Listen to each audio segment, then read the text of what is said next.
Hello everyone, I hope you all are doing well. आज हम class 12 history chapter number 3 which was kingship caste and class वो continue करेंगे।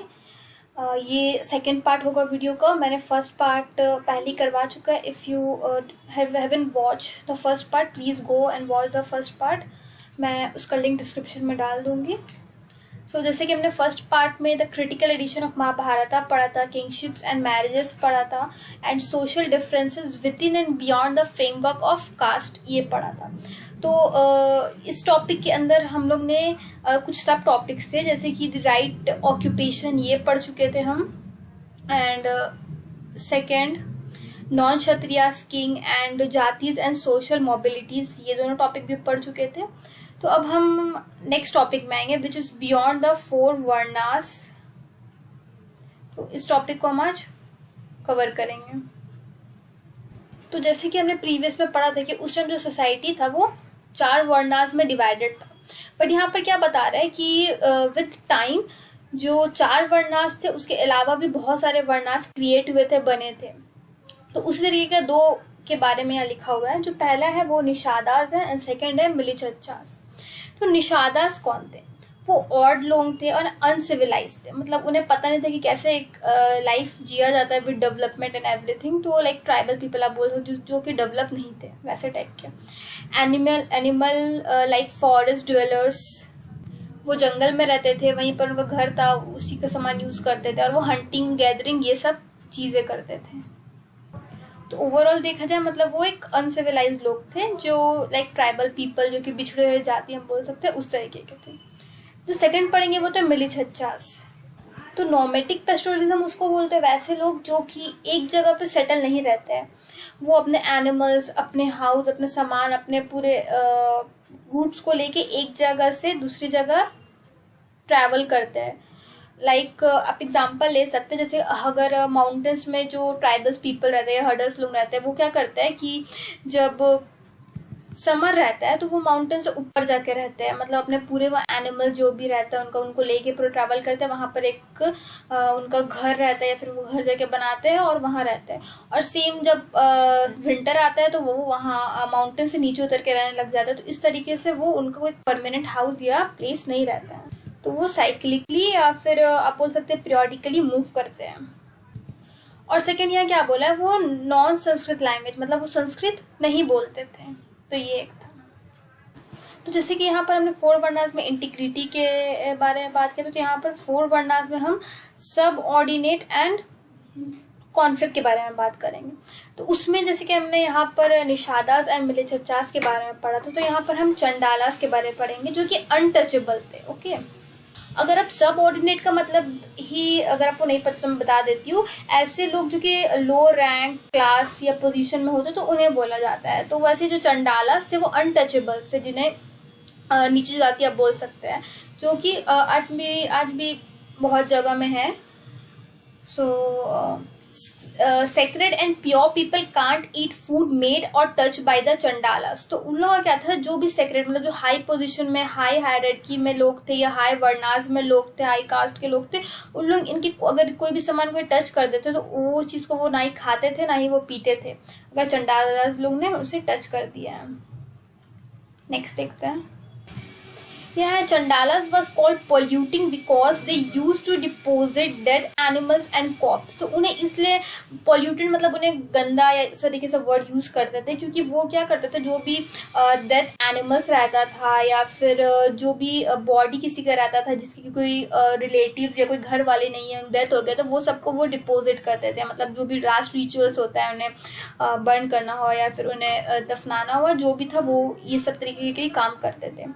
अनटचिंग and seeing chandalas was forbidden, मतलब सिर्फ touch करना नहीं उन्हें मना था, बल्कि उनको देखना भी मना था। अब इसके आगे पढ़ेंगे कि किस तरीके से उन्हें बिहेव किया जाता था गलत तरीके से, which was very heart breaking. So next is Manusmriti made 6 rules for Chandalas. तो जो मनुस्मृति बुक था उसमें 6 रूल्स बनाए थे चंडालास के लिए।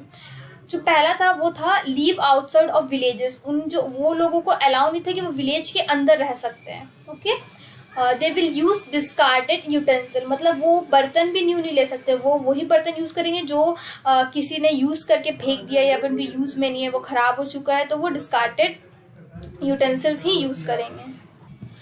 थर्ड था they will wear dead people's cloth, मतलब वो कपड़े भी न्यू नहीं पहन सकते, जो इंसान मर चुके हैं उनके जो कपड़े हैं वो लेके पहनते थे।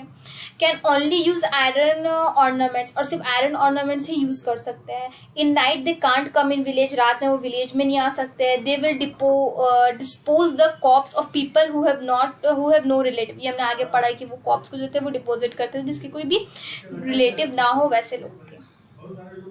और मैं बोलूँगी ये टॉपिक चंडालास के ऊपर है, दिस इज़ वेरी इंपॉर्टेंट, मेरे एग्जाम्स में एंड आई थिंक शायद प्री बोर्ड में मेरे आया था। सो आपको ये सब पॉइंट इन डिटेल्स लिखना पड़ेगा अगर एग्जाम्स में आएगा तो। So just keep all this point in mind and it is very easy, I believe that आप पढ़ेंगे तो आपको याद हो जाएगा, वेरी ईजी। और मैंने इसे डिवाइड भी कर दिया सब सब्जेक्ट में कि आपको प्रॉब्लम ना हो। So this both points are also related to chandala, so अब अच्छे से इसे भी देखिए एंड इस पॉइंट को भी आपको एलैबोरेट करके लिखना पड़ेगा एग्जाम में। So this is also very important ये वाला पॉइंट। एक चाइनीज बुद्धिस्ट मॉन्क थे उस टाइम के, ओके, चाइनीज बुद्धिस्ट मॉन्क जिनका नाम था फैजियांग, आपको इसे याद रखना है जरूर ये नाम को, जो कि 5th सेंचुरी के टाइम का बात है ये। तो वो क्या बोले थे, say to Chandalas to clap while going in public place to make them aware to not touch और सी देम। तो इन्होंने क्या रूल बनाया था कि आप चंडाला से लोग एक काम करना, जब भी आप विलेज में आओगे तो आप अपने क्लैप बजाते हुए आना कि जो भी हाई स्टेटस के लोग हैं, कास्ट के लोग हैं, वो सब अपने तुम्हें देखे ना, तुम्हें टच ना कर पाए, वो हर जगह अवेयर हो जाएगा कि अच्छा एक चंडाला जो है वो आ रहा है विलेज में। देखिए जैसे कि यहाँ पर लिखा है अवेयर करने के लिए लोगों को। वन मोर सेकेंड एग्जाम्पल दिए जो कि चाइनीज पिलग्रिमेज का अगेन, जिनका नाम था जुआंग जैंग, जो कि 7th सेंचुरी के टाइम में आया था। और उन्होंने क्या कहा था कि जो भी स्कैवेंजर्स या एग्जीक्यूशंस करते हैं बॉडी का, उन्हें विलेज के आउटसाइड में रहना चाहिए। जैसे कि मैंने ऊपर बताया था कि वो विलेज के आउटसाइड में, मनुस्मृति में भी लिखा था कि वो विलेज के इनसाइड नहीं रह सकते, विलेज के आउटसाइड में रहेंगे, बाहर में रहेंगे। तो इन्होंने भी वही कहा था। सो अब हम नेक्स्ट टॉपिक स्टार्ट करते हैं जो कि है beyond birth resource and status. तो देखो मैंने आपको स्टार्टिंग में शायद नहीं बताया था, मैं विथ एक्सप्लेनेशन आपको क्वेश्चन भी दूंगी जो एग्जाम्स में आ चुके हैं पहले, जैसे कि इस टॉपिक से क्या किस तरीके के रिलेटेड क्वेश्चन आ सकते हैं, तो मैं वो भी दूंगी। जैसे कि यहाँ पर मैंने क्वेश्चन दिया विच इज़ वेरी इंपॉर्टेंट, ये प्रीवियस ईयर में बहुत बार आ चुका है इस टॉपिक से रिलेटेड। और मतलब कि ये क्वेश्चन अगर आपको देता है तो आपको इस टॉपिक से में जो आंसर्स लिखे हैं, जो पैरा आप बुक में भी पढ़ेंगे, जो मैं भी एक्सप्लेन करूँगी, आपको वही आंसर्स में लिखना है। तो मैं आपको वो बता दूंगी but not in a detail, आपको वो डिटेल में लिखना पड़ेगा। मैं तो यहाँ आपको की पॉइंट्स बताऊंगी कि आपको वही सब इंक्लूड होना चाहिए इसके आंसर में।